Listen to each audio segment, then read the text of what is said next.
हरे कृष्ण। सत्यम परम धीमहि। श्रीमद् भगवद गीता एक मार्गदर्शक। भगवान श्री कृष्ण हमें जिस तरह से एक एक अध्याय से, एक एक श्लोक से बहुत ही गहराई से सारी बातें समझा रहे हैं और बहुत माइन्यूट मतलब बारीक बारीक बातें भी जो हमारे जीवन में अति आवश्यक होती है, उन बातों को वो श्लोक के माध्यम से समझा रहे हैं। तो आज हम देखेंगे कि आज के श्लोक में जो कि हमारा अध्याय चल रहा है 4 दिव्य ज्ञान, और दिव्य ज्ञान के 36 श्लोक हमारे हो चुके हैं। आज हम लेने वाले हैं 37, 38 और 39। तो अध्याय 4 के इस श्लोक में भगवान हमें आज क्या बताने वाले हैं, ऐसा क्या गूढ़ रहस्य है जो हमें आज मालूम पड़ने वाला है। तो देखते हैं आज का 37वां श्लोक, दिव्य ज्ञान। श्लोक 37। यथेधासि समिद्धोऽग्निर्भस्मात् स कुरुते अर्जुन, ध्यानाग्नि सर्वकर्माणि भस्मसात् कुरुते तथा। न हि ज्ञानेन सदृशं पवित्रमिह विद्यते, तत्स्वर्यं योगसंसिद्धं कालेनात्मनि विन्दति। श्रद्धावान् लभते ज्ञानं तत्परं संयतेन्द्रियः, ज्ञाने लब्ध्वा परां शान्तिम् अचिरेण अधिगच्छति। प्रत्येक श्लोक के अनुसार और इस श्लोक में भी बहुत ही स्पष्ट सटीक भगवान हमें श्लोक के माध्यम से समझा रहे हैं। अब इसका अर्थ हम देखेंगे कि हे अर्जुन, भगवान श्री कृष्ण अर्जुन से कह रहे हैं, हे अर्जुन, जैसे प्रज्वलित अग्नि ईंधन को भस्म कर देती है, वैसे ही ज्ञान रूप अग्नि संपूर्ण कर्म को भस्म कर देती है। इस संसार में ज्ञान के समान पवित्र करने वाली निस्संदेह कुछ भी नहीं है। उस ज्ञान को कितने ही काल से कर्मयोग के द्वारा शुद्ध अंतःकरण हुआ मनुष्य अपने आप ही आत्मा में पा लेता है। जो पवित्र दिव्य ज्ञान में समर्पित है, यहाँ पे थोड़ा ध्यान देने वाली बात है। भगवान कह रहे कि जो पवित्र दिव्य ज्ञान में समर्पित है और जिसने इंद्रियों को वश में कर लिया है, वह इस ज्ञान को प्राप्त करने का अधिकारी है। और इसे प्राप्त करता है वही, इसे कौन प्राप्त करता है? वही जो पवित्र दिव्य ज्ञान को प्राप्त करता है। अब यहाँ बहुत ही स्पष्ट शब्दों में भगवान ने कह दिया है कि दिव्य ज्ञान प्राप्त किए बगैर हमें वो जो हम चाहते हैं, हम क्या चाहते हैं? भगवत प्राप्ति, भगवत कृपा। तो वो हमें प्राप्त करने के लिए पहले हमें दिव्य ज्ञान की प्राप्ति करनी होगी। अब वो कैसे? तो आत्मा और परमार्थ संबंधित पूर्ण ज्ञान, उनके संबंध की तुलना में यहाँ अग्नि से की गई है, क्योंकि ज्ञान को भी अग्नि कहा गया है, वो प्रज्वलित है। और इस सारी बातों को उन्होंने, जो अग्नि किसी वस्तु को भस्म कर देती है, तो हमारे कर्म भी भस्म कैसे हो सकते हैं? अग्नि के द्वारा। कौन सी अग्नि? ज्ञान के अग्नि के द्वारा। तो भगवान ये कहते हैं कि यहाँ पे भगवान ने अग्नि से तुलना की है ज्ञान की, कि अग्नि न केवल सभी पाप कर्मों के फलों को जलाती है, कर्म फल की कई अवस्थाएं हैं। यहाँ पे कर्म फल की भी उन्होंने अवस्थाएं बताई है कि शुभारंभ है, बीज है, संचित है, और आगे कर्म फल। तो बुरे जीव के को स्वरूप का ज्ञान होने पर जब हमारा ये जीवात्मा है, इस जीवात्मा को जब स्वरूप का ज्ञान हो जाता है तब सब कुछ भस्म हो जाता है। जैसे कोई बुरा कर्म है तो बुरे कर्म का ज्ञान हो गया कि भाई ये कर्म बुरा है, इस कर्म को हमें नहीं करना है। तो वो ज्ञान होने के बाद वो ज्ञान ही हमारे बुरे कर्मों को भस्म कर देता, अर्थात फिर वो हम बुरा कर्म नहीं करते क्योंकि हमें वो ज्ञान हो गया है कि ये कर्म बुरा है। उसी तरह आगे क्या कहते हैं कि आगे कहते हैं भगवान की वेदों में क्या कहा है कि मनुष्य को पाप तथा पुण्य दोनों ही प्रकार के कर्मों का फल मिलता है। भाई हम ये बात तो जानते हैं कि कर्म किया है इसका मतलब उसका फल तो भोगना ही पड़ेगा, क्योंकि कर्म भोगे बगैर कभी भी समाप्त नहीं होते। तो यहाँ पे कह रहे हैं कि पाप और पुण्य, हमने जो भी कर्म किया, अच्छा कर्म किया है या बुरा कर्म, जो भी कर्म किया है उसका फल हमें भोगना ही पड़ेगा, निस्संदेह भोगना पड़ेगा। अब जब हम दिव्य ज्ञान की बात करते हैं तो हमारा जो सहारा है वो क्या है? वो आध्यात्मिक ज्ञान।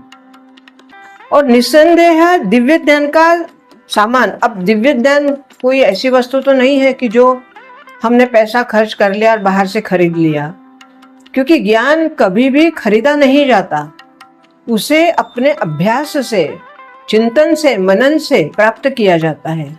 जो हमारे गुरु से हमें ज्ञान मिलता है उस ज्ञान को बार बार जब हम उसका चिंतन करते हैं, उसका मनन करते हैं, तो वो ज्ञान हमारे अंतर मन में समा जाता है और फिर हम उसको नहीं भूलते। और वही ज्ञान हमारे कर्मों को, या हमारे जो बुरे कर्म हम करने वाले हैं या हमें पता चल गया कि ये कर्म बुरा है, तो उस ज्ञान के द्वारा हम उस कर्म को फिर नहीं करते। यही हमारे ज्ञान का लाभ होता है। अब आगे क्या है कि अज्ञान ही, अब जहां जैसे कह रहे हैं कि इसका सामान कोई बाजार में नहीं मिलता, वैसे ही क्या है कि हमारे बंधन का कारण क्या है? हमारे बंधन का कारण ही अज्ञान है। जब ज्ञान हो जाएगा तो बंधन अपने आप ही छूट जाएगा। तो कह रहे हैं कि तुम्हारे बंधन का जो कारण है वो अज्ञान है, और ज्ञान हमारी मुक्ति का द्वार है। बंधन हमें, अज्ञान हमें बांधता है और ज्ञान हमें मुक्त करता है। तो यह ज्ञान भक्ति का विशेष फल है। अब कोई कहे कि भाई ज्ञान, अगर हम ज्ञान को फल माने तो वो कैसा फल है, किसका फल है? तो जब हम भगवान की भक्ति करते हैं, भगवान की भक्ति करने के बाद जब भगवान की कृपा हम पे हो जाती है, तो वह कृपा हमें ज्ञान के फल के रूप में मिलती है। भक्ति का फल क्या है? ज्ञान। तो वो ज्ञान हमें मिला है भक्ति की वजह से। भक्ति कैसे हुई है? भगवान का चिंतन करके, उनका नामस्मरण करके, उनके मंत्र का जप करके। जब कोई दिव्य ज्ञान की अवस्था प्राप्त कर लेता है, बहुत ही गहराई की बात कह रहे हैं भगवान, जब कोई दिव्य ज्ञान की अवस्था प्राप्त कर लेता है, अर्थात दिव्य ज्ञान जब उस व्यक्ति को मिल जाता है, अर्थात वो दिव्य ज्ञानी बन जाता है, तब क्या होता है? अन्यत्र उसको शांति ढूंढने की आवश्यकता नहीं होती, क्योंकि ज्ञान ही उसको शांति देती है। भाई आपके जीवन में जब ज्ञान का प्रकाश आ जाता है तो अंधकार अपने आप ही दूर हो जाएगा। अंधकार मतलब अज्ञान, और जब अज्ञान दूर हो गया तो फिर तो शांति है ही, क्योंकि शांति अज्ञान से भंग होती है। अगर हमने ज्ञान प्राप्त कर लिया तो हमारे जीवन की अशांति दूर हो गई, अर्थात हमें शांति प्राप्त हो गई। तो यहाँ ये कह रहे हैं कि दिव्य ज्ञान की अवस्था जब प्राप्त हो जाती है तो मनुष्य को अन्यत्र शांति ढूंढने की आवश्यकता नहीं होती, क्योंकि उसके मन में ही शांति का आनंद आ गया। और तीसरे शब्दों में अगर हम कहें तो श्री कृष्ण में दृढ़ विश्वास रखने वाला व्यक्ति भगवान के भक्ति में, भगवान के नाम में, भगवान के धाम में, भगवान के लीला गुणों में जो दृढ़ विश्वास रख लेता है, या दूसरा शब्दों में कहे तो जिसका दृढ़ विश्वास हो जाता है, वो ये सोच लेता है कि बस भगवान के अलावा मेरा जीवन में और कोई दूसरा स्थान ही नहीं है। भगवान जो कुछ भी है वो परम ईश्वर है। वही उनका, उस मनुष्य का, उस व्यक्ति का प्रेम भगवान के प्रति इतना प्रगाढ़ हो जाता है कि उसके लिए भगवान के अलावा और दूसरा कुछ सोचने का रह ही नहीं जाता। तो भगवान में दृढ़ विश्वास रखने वाला व्यक्ति ही इस प्रकार कृष्ण प्रेममय ज्ञान प्राप्त कर सकता है। अब यहाँ पे बहुत ही गहराई वाली बात है कि सिर्फ नाम जपने से या भगवत चिंतन करने से या भगवान के मंत्र का जप करने से हमें वो कृपा प्राप्त होती है क्या? यहाँ पे कह रहे हैं कि जब तक आपके हृदय में भगवान के प्रति प्रेम निर्माण ना हो। प्रेम किसको कहते हैं? प्रेम वो है कि जो जीते उठते बैठते खाते पीते सोते बैठते प्रतिपल हम उसी विग्रह में डूबे रहे। हम सब कुछ कार्य कर रहे हैं क्योंकि हम गृहस्थी में हैं, हमें अपना प्रोफेशन भी देखना है, हमें अपना घर का काम भी करना है और परिस्थिति अपने परिवार को भी देखना है, सब कुछ करना है। परंतु ये सब करते हुए भी हमारे अंतःकरण में सिर्फ उस प्रभु की मूर्ति, प्रभु का विग्रह सतत निरंतर हम देखते रहते।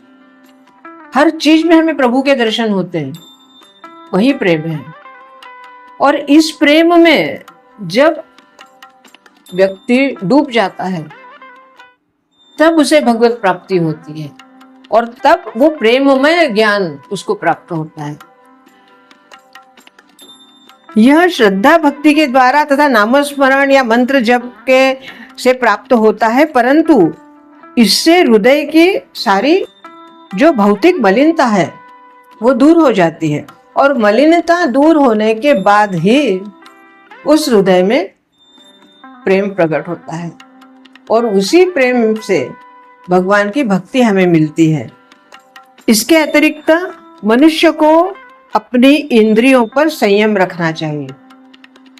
अब यहाँ संयम रखने के लिए, क्योंकि जब व्यक्ति मनुष्य जब मन के अधीन हो जाएगा तो वो मन इंद्रियों से वही कार्य करवाएगा जो मन को चाहिए।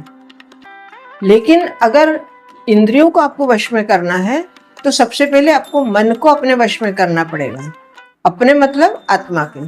जब हम आत्मा के वश में मन को कर लेते हैं तब हमारे इंद्रिय भी हमारे वश में हो जाते हैं। फिर इंद्रिय वही काम करेंगे जो हमारी आत्मा कह रही है।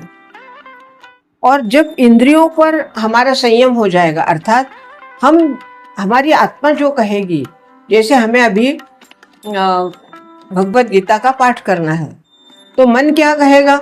नहीं, अभी नहीं, मैं बाद में करूंगा या बाद में करूंगी। लेकिन आत्मा कहे नहीं, मुझे अभी करना है। तो ये अभी जो है वही आत्मा की आवाज है।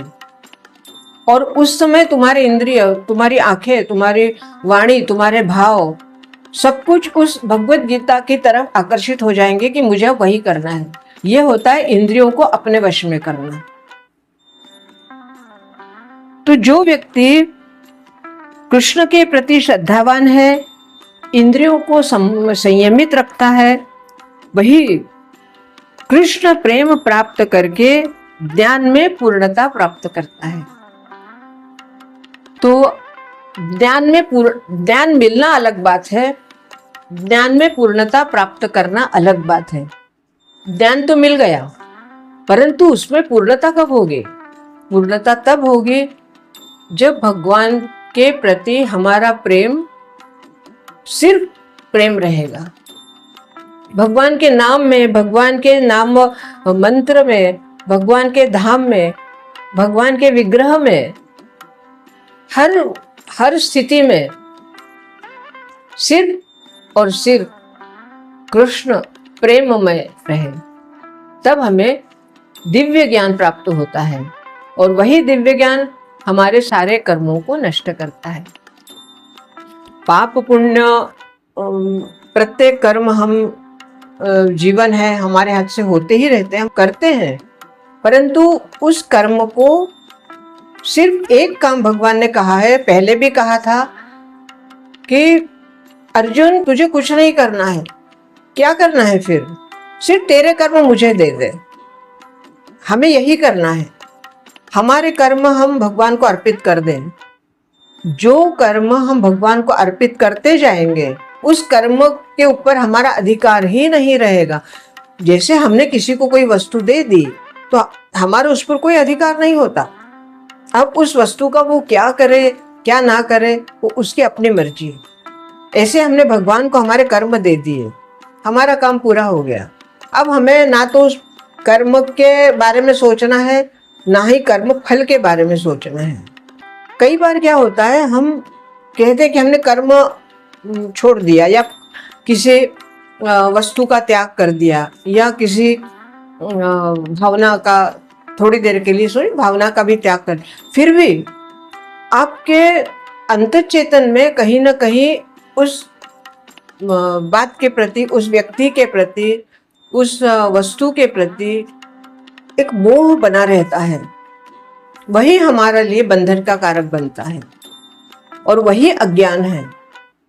तो आज हमने देखा कि दिव्य ज्ञान में प्रेममय होकर भगवान की जब हम नाम लेते हैं, भगवान की जब भक्ति करते हैं और उसी से हमें दिव्य ज्ञान प्राप्त होता है। आज के लिए इतना ही। बहुत बहुत धन्यवाद। हरे कृष्ण हरे कृष्ण।